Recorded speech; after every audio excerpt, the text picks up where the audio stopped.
Terrero, no conozco exactamente la función de las superintendencias, pero supongo que las instituciones del Estado se ríen por las leyes y por los reglamentos que las crean. Y supongo que cada institución tiene un reglamento. Hay una institución que a mí me llama mucho la atención, porque algunas son eficientes, otras como que no tan bien definidas. Por ejemplo, la superintendencia de bancos, eso se sabe, comparte un poco, a mí me da la impresión de que, vamos a hablar una por una, ¿sí?, de que la superintendencia de bancos es el director ejecutivo de lo que dice la Junta Monetaria o la ley de banco. ¿Qué hace qué supervisa la superintendencia de bancos? Mire, vamos a hacer la definición. La Junta Monetaria y el Banco Central es el regulador del sistema. ¿Del sistema económico o monetario? El sistema monetario, bien, financiero. En la ley 183-02. Y la superintendencia de banco es el supervisor. La superintendencia de banco es el que tiene la responsabilidad de supervisar la ejecución de las entidades financieras en el sistema dominicano en todo momento. Tiene un departamento de supervisión, ¿verdad?, de auditores. Las instituciones financieras privadas. Y públicas también. Mira, te voy a interrumpir mucho, pero el Estado cede al sector privado el control del depósito público, es decir, de que, y por tanto tiene que supervisar bien que eso sea cumplido. Claro, cuando el Estado autoriza a un banco, dice, usted puede... Tiene una licencia para autorizar como y los productos que puede vender son estos. Es decir, por eso es que tú ves que hay bancos de ahorro, bancos de asociaciones, y esas, ahora las cooperativas, esa es una cosa que el Estado obsesiona. Ahora, tan pronto el Estado dice, el Banco Popular es un banco autorizado por el Estado y supervisado por la superintendencia. Vamos a suponer un caso que es imposible, que la primera institución privada de aquí tenga un problema. Usted puede reclamarle a la superintendencia, usted me dijo que yo podía poner mi cuarto ahí. No es que la superintendencia de banco no dice eso. Lo que la superintendencia de banco tiene la responsabilidad de examinar, revisar de que ese banco, esa institución financiera, cumpla con lo que dice la ley. Muy bien, pero yo te voy a decir, yo soy una persona que tiene unos cuartos en mi casa. Y dice, yo no voy a tener esos cuartos abajo del colchón, yo los quiero poner en el colchón. Dice, ¿cuáles son los bancos? O los bancos que autoriza el Estado. Está bien. Entonces yo cojo los cuartos y los pongo en el VHD, en el Popular, en el Reserva. Si ese banco tiene problemas, yo voy al Estado. Oigan, ustedes me dijeron que esa gente son responsables, tienen que devolverme mi cuarto. Doctor, el fraude existe en toda parte del mundo. Lo sé. Pero, déjeme decir algo. Pero el responsable es el supervisor. ¿Cómo tú me vas a decir a mí que en 10 años Ramoncito se cogió 55 mil millones y que está preso por eso? No, está preso porque usó ese dinero en otras áreas. Doctor, la superintendencia de banco tiene que velar porque se hagan adecuadamente las operaciones como dice la ley. Ahora bien, quien más responsabilidad tiene frente a eso es el auditor externo. El auditor externo que tiene que... ¿Y ese de ley, el auditor externo? Es obligatorio. Bueno, eso lo decide el banco si quiere tener auditor externo. No, es obligatorio. Es obligatorio. Y el banco decide a quién. Entonces la cadena es esta. El banco con su auditor interno, el banco con su auditor, un momentito, el banco con su propio control, después un auditor externo que dice eso está bien o está mal, después viene la superintendencia y después viene la Junta Monetaria. Así es, pero la superintendencia de banco puede estar en todo momento y además recibe información diaria y mensual de la entidad financiera. Diaria y mensual. Claro. Y mira... procesos y ve cuando hay movimientos quizás no normales. Doctor, usted tiene una condición que no tienen otra gente, que se puede dar el lujo de decir lo que cree. Y no decir, no, tengo problemas, porque tengo un conflicto de intereses, porque soy auditor. Tú lo puedes decir. Sí. Una cosa, un banco que es supervisado, tú dices, diaria, semanal, mensualmente, y puede tener doble contabilidad sin que se sepa. Eso es relativo.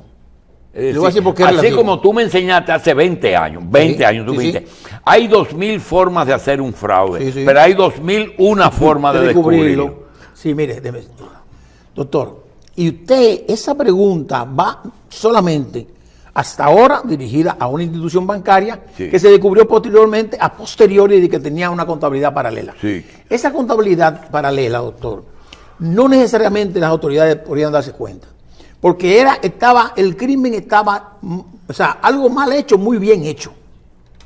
Y todas las operaciones... Algo mal hecho, bien hecho. Muy bien hecho. Con un software adecuado, bien interesante, con una operación que entraba por un sitio, la gente no se daba cuenta el que iba a depositar que era una entidad fuera. Ahora, habían indicadores quizás que usted puede decir, bueno, acá, por aquí hay un gasto de publicidad, de donación que no se ve en los estados financieros, quizás. Pero eso es quizás. Sí, pero en una vez que dos amigos míos trabajaban en el Banco Central y con uno de ellos, con la autoridad superior, yo me subí al ascensor y me recibió en el piso 12.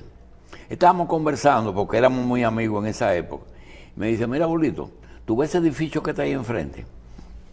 Dile a tu amigo Terrero que audite eso y que deje tranquilo la audición de la auditoría del banco, que ya el banco tiene su auditoría hace mucho. Esa expresión que hizo esa persona significa que ese banco no fue debidamente auditado. No, no necesariamente. Yo pienso que el banco siempre era auditado. El banco tenía primero... El banco. Lo que no se sabía era lo otro. Claro, el banco estaba auditado. Y auditado por firmas buenas, de las primeras en el mundo, y en la cual se supone que el cliente o el tercero imparcial tiene credibilidad, tiene credibilidad. Y ese auditor emite... Por eso es que tú dices que hay una cosa que yo no lo había oído, que sí el auditor externo podía tener noticias, pero no la superintendencia. No, claro. Es decir, si había doble contabilidad, lo sabía el banco y quizás el auditor porque tiene externo. todavía, inclusive el auditor externo un mayor nivel de extensión, inclusive hasta lo externo. Por ejemplo, esas entidades tenían operaciones offshore, o sea, fuera de la regulación en otros países. Esas auditorías, doctor, quizás en algún momento eran auditores de esas entidades offshore. Sí, pero podían hacer relaciones entre por ellas. ejemplo, si llega la superintendencia, no el auditor externo, y dice, déjame ver las cuentas que hay aquí. Eso parecen cuenta corriente, cuenta de ahorro, certificado y todas esas cosas que dan a los bancos. Tú dices, déjame ver, Andrés Terrero, Julio Jacín, Carlos Alonso. A la brigandina, Sí, tres sí, gente. sí. Dice, Al azar. Este tiene 20,000 pesos, este tiene 50 y este tiene 100. ¿Puede un inspector, la superintendencia decir, Carlos, ven acá, tú tienes una cuenta en Baninter? Sí. ¿De cuánto? De 20,000 pesos. Déjame verla, mira, o una libreta, o un servicio. Está bien. ¿De dónde tú buscaste los cuartos? De donde me da la gana. Ven. Terrero lo mismo. ¿Puede hacer la superintendencia ir al depositante? Sí, lo hacía y no. Porque puede ser que haya un invento y que no. Eso se llama es una confirmación de balance. Sí. O sea, yo puedo mandar, y antes que fue el doctor que mandaban un sobrecito, le decían a usted, señor Jacín, usted tiene un certificado financiero en tal institución, respóndale al auditor o a la superintendencia de bancos. Como tú eres de los pocos contadores que hizo cursos sobre lavado, permite o sugieren en el lavado investigación para esos fines, investigar un depositante para saber. Claro que sí. ¿Se puede? Claro que sí, no, y lo están haciendo los bancos. Las entidades financieras hacen esa depuración. ¿Y conoce tu cliente antes o después? Antes y durante. Ajá. Claro, porque después que yo te admito como cliente, que yo te depuré, que los fondos son bien, usted puede hacer operaciones raras a posteriori. Y entonces ahí el departamento de cumplimiento de la entidad financiera o de cualquier entidad vive vigilando constantemente y sacando banderas rojas donde hay un tema que entiende no es razonable. Cuando pasa lo que le pasó a un amigo mío, que compró un banquito, y lo vendió. ¿Y por qué tú vendiste el banco? Dice, porque las regulaciones me subían mucho los costos para el tamaño del banco. Es cierto que cuidar el buen funcionamiento de un banco cuesta dinero. Cuesta mucho. Porque ¿qué cuesta más que el que no lo hace? No necesariamente que cueste más. Lo que pasa es que primero es obligatorio hacerlo, doctor, porque la normativa de la Supervisión de Banco y la Junta Monetaria lo establecen. Pero tiene costo. Ahora, ese costo usted tiene que ver el costo-beneficio, ¿qué es mejor? O pensar, si yo tengo que invertir en un software que vale tantos millones de pesos para hacer tal cosa, ¿qué es más mejor, hacer esto o aquello o lo otro? Pero evidentemente que la supervisión y la regulación son caras. Y eso, lógicamente, doctor, lo que tiene que ser es una buena administración de la entidad. ¿Y qué te hace, ahora como consultor, qué te hace pensar, si tú coges a los más ricos de aquí, te voy a poner los tres más ricos, Vicini, Rizek y Corripio, ¿a qué se debe que si tú revisas, ves que Vicini y Rizek están altamente involucrados en banca? Sin embargo, Corripio no ha querido incursionar. ¿Cuál es la razón por la que un rico o un grupo económico poderoso, por ejemplo, Romana no se mete tampoco en banca? ¿Cuál es la razón? Doctor, cada quien maneja su apetito de riesgo. Porque es un riesgo. La vida todo es un riesgo. Y usted tiene que saber en el negocio que se va a meter y conocerlo. Y que, por ejemplo, don Pepín Corripio, que usted dice que no está en banco, no estoy seguro que sea así, que usted dice que no está en banco. Bueno, el primer cliente de todos los bancos. Pero aparte de cliente, también puede ser como accionista. Pero él puede determinar, mi área de negocio que me interesa es esta, donde yo debo, supuestamente, recuperar mi inversión lo más rápido posible. Pero eso ya es opción del cliente. El sistema financiero aquí es sólido. Los problemas que aparecen son problemas del sistema, que aparecen en toda parte del mundo y que las autoridades competentes, sea la Supervisión de Banco y el Banco Central, lo resuelven oportunamente. Sea que dando facilidades. Estados Unidos ha tenido problemas en el mundo entero. Dando facilidades, revisando, creándole facilidades para que adapten su patrimonio a una mayor inversión o lo que fuere. El que no puede cumplir con eso, doctor, entonces la autoridad monetaria decide intervenir cuando necesariamente es ya impostergable. Mira, Carlos tiene una pregunta buena, pero yo te quiero preguntar. Son tres. Okay. Es una obligación de la gobernación del Banco Central, que el Banco Central es autónomo, Claro, totalmente autónomo. Y del Banco de Reserva, que es una institución autónoma. Todos los días aparece un informe de lo bien que está la economía. ¿Es una obligación o es un interés político de la gobernación? No, yo creo que no es político, doctor. Yo creo que es un tema de rendición de cuentas. Primero, todos los días. No todos los días. Interdiario, entonces. No, lo que pasa es que se habla de un tema en particular, doctor. Hablamos de remesas, hablamos de la economía, hablamos del crecimiento, hablamos de la proyección o hablamos de la disminución de la tasa de interés intermediaria de los bancos. O sea, son esos los informes que uno ve. Pero lógicamente estamos en un problema, doctor, en que la economía dominicana, que debió crecer un poco más de lo que va a crecer, hay un tema de atención. Y en esa parte, doctor, la política monetaria ha sido correcta. Quizás la política fiscal o política del Estado no ha sido la correcta. Quizás. Porque fíjese, doctor, que en un momento determinado la inversión de capital del gobierno se redujo significativamente. Y ahora, en los últimos tiempos, estamos avanzando rápidamente para ver cómo podemos lograr que sería empujar junto a la política monetaria. La política monetaria está correcta. Ahora, la política fiscal no ha sido lo adecuadamente correcta.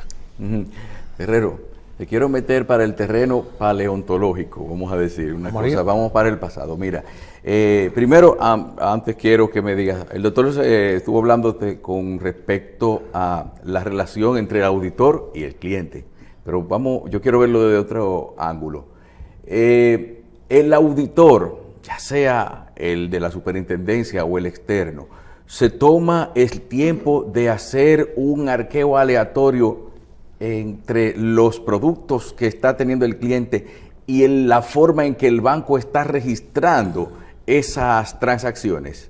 Es decir, puede un cliente que tenga, porque hay gente que salían de un banco con un certificado que tenía el membrete de una empresa relacionada con el banco, pero que era otro negocio que funcionaba dentro del mismo banco y decía, ese banco es responsable. Había una confusión ahí. El auditor se fija en esos detalles así de cuando un banco tiene varias subsidiarias operando bajo un mismo techo y tiene como y capta recursos para diferentes áreas. Mira, esa práctica ya no se da. ¿Ya no se da? No. Esa práctica existió y está prohibida. Y las entidades financieras tienen que hacer operaciones de esa entidad financiera. Y si eso ocurriese, hay formas en las que el auditor o el supervisor, que es la supervisión de banco, se dan cuenta. Pero eso no está ocurriendo. Y lo que sí ocurre mucho es que la gente está invirtiendo todavía en entidades no reguladas. Y después cuando el problema ocurre, van a donde lo regulan a reclamar. Sí. Entonces tú dices, pero yo no tengo nada que ver con eso. ¿Es legal que una persona dentro o fuera del banco reciba una comisión por haberle llevado un cliente a un banco? Perdón, dime otra vez. ¿Es legal una comisión al promotor, es decir, a una persona que lleva a un cliente a un banco? No. Que el banco le pague a una gente de que gracias por traerme fulano. No, eso no es legal. Eso no es legal. Ok. Y inclusive es una mala práctica. ¿Pero se hacía antes? Óyeme, estoy diciendo, es una mala práctica. Porque se supone que eso trae también consigo mucho tema de soborno. De que la gente viene y te da porque tú me estás trayendo el cliente. Y te lo da el soborno el que de afuera o el de dentro, no sea. Pero nada de eso es legal, ni lícito. Ok. Otra cosa. Si yo quiero escribir una historia sobre un banco que existió, que lo cerraron, cuáles fueron los problemas que cerraron, por los cuales cerraron ese banco. Entonces, en la superintendencia de bancos archivan, le prenden fuego o trituran todos los papeles de ese banco. No, nada. Entonces se guarda digitalmente ahora. Todos los documentos de los bancos quebrados aquí están guardados. Tienen que estar guardados. Y se puede hacer una investigación, una historia, un antecedente, si te puede hacer una investigación, depende de la autoridad monetaria que decida aprobar o no. Depende, porque del tiempo y todo eso. Pero ya aquí hay muchísimas entidades, como Flashback y otras más, que son de almacenamiento de documentación, sea digital o físico, y que son responsables un tercero, como un outsourcing, para guardar y tener toda la información. Mira, y algo más también, ya para terminar por mi parte. El auditor, además de los números, se mete en lo legal, es decir, en el régimen legal que ampara cada una de las transacciones. Tiene que meterse.